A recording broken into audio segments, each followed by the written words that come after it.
कि हम कर्नाटका हाईकोर्ट के हिजाब के फैसले से डिसएग्री करते हैं और इसलिए डिसएग्री करते हैं कि ये संविधान के ये सस्पेंड करता है फंडामेंटल राइट जो है फ्रीडम ऑफ रिलीजन को, एक कल्चर को, फ्रीडम ऑफ स्पीच और एक्सप्रेशन को।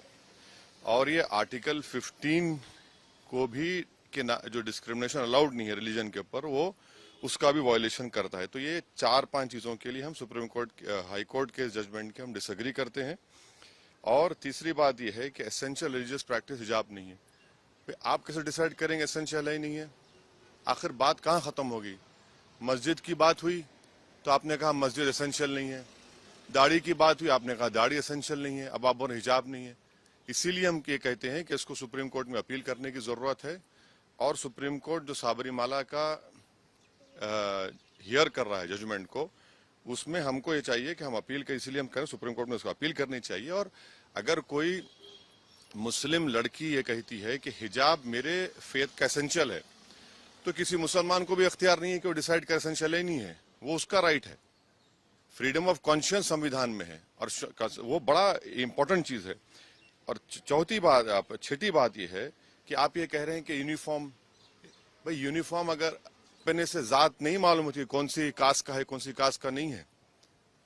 और यही मोदी सरकार ने, आयरिश सरकार ने जब हिजाब और टर्बन को अलाउ किया अपनी पुलिस में, तो उसमें वेलकम किया। आज आप क्यों उसको खिलाफ कर रहे हैं?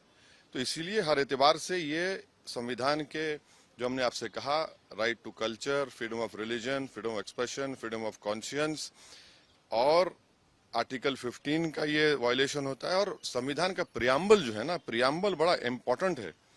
प्रियम्बल क्या कहता है कि liberty of thought, expression, belief, faith and worship. तो ये सब चीजें, इसलिए उम्मीद करते हैं कि सुप्रीम कोर्ट में इसको अपील किया जाए। हमारे एक MIM पार्टी के नेता हैं जो कर्नाटका के, उन्होंने भी पिटिशनर हैं, हमारी उनसे बात होगी, हम उनसे भी कहेंगे सुप्रीम कोर्ट में अपील करें। और इसका एक और जो नेगेटिव इम्पैक्ट होगा, आप देखेंगे कि मुस्लिम महिलाओं पर टारगेटिंग होगी उनकी जगह जगह पर। अरे भाई, अगर कोई स्कूल को जाकर पहन रहा है, क्या उसमें बुराई है? इंग्लैंड में क्रिश्चियन स्कूल्स में, इंग्लैंड में उनके स्कूल में अलाउड है कि आप वही ड्रेस यूनिफॉर्म पहने और वही ड्रेस का कलर का हिजाब भी पहने। तो ये चीज है। आपको नहीं ऐसा लगता है कि स्कूल के बने हुए नियम उन बच्चों के भविष्य के लिए अच्छा होता है? बने हुए नियम किस लिए होंगे? आप सिर्फ मुझे ही कह रहे हैं हिजाब मत पहनो? कौन से नियम? और अगर आप बोल रहे हैं कि यूनिफॉर्म पहनने से, हम यही तो कह रहे हैं, आप पहले तो आप आर्टिकल 15 का वायलेशन हो रहा है, जो डिस्क्रिमिनेशन नहीं कर सकती आप रिलीजन के नाम पर। और यूनिफॉर्म में पहनूंगा तो क्या जात नहीं मालूम होगी, कास्ट नहीं मालूम होगी, गरीब अमीर का बेटा या बेटी है नहीं मालूम होगा? और अगर यूनिफॉर्म है तो यूनिफॉर्म के लिहाज से हिजाब पहनेंगे, तो दूसरों का एसेंशियल प्रैक्टिस अलाउ करेंगे, मेरा एसेंशियल प्रैक्टिस अलाउ नहीं करेंगे। आप क्यों नहीं अलाउ करेंगे? मेरे लिए एसेंशियल है वो। और आप ये कह रहे हैं कि या तो तुम पढ़ो या तुम हिजाब छोड़ो। अरे भैया, कैसे होगा? संविधान में मुझे इजाजत है कि मैं फ्रीडम ऑफ कॉन्शियंस के तहत अपना हिजाब भी पहनूं और शिक्षा भी हासिल करूं, इससे देश मजबूत होगा।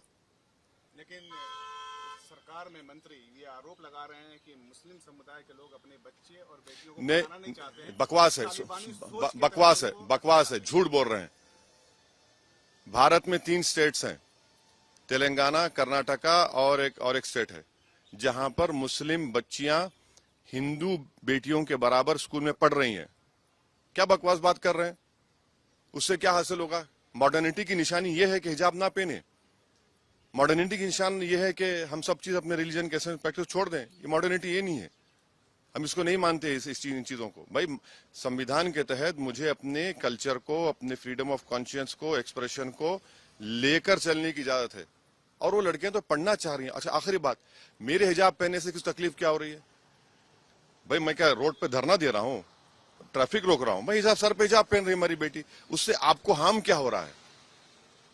इसीलिए हम ये उम्मीद करते हैं कि इसको सुप्रीम कोर्ट में अपील करनी चाहिए और सुप्रीम कोर्ट, एपेक्स कोर्ट है, वो तय करेगा। आपको ऐसा नहीं लगता है कि जब तक ये फैसला ना आ जाए तब तक उन बच्चों का एजुकेशन सफर कर रहा है? नहीं, तो अपील होगी, सुप्रीम कोर्ट में जाएंगे, अपील होगी।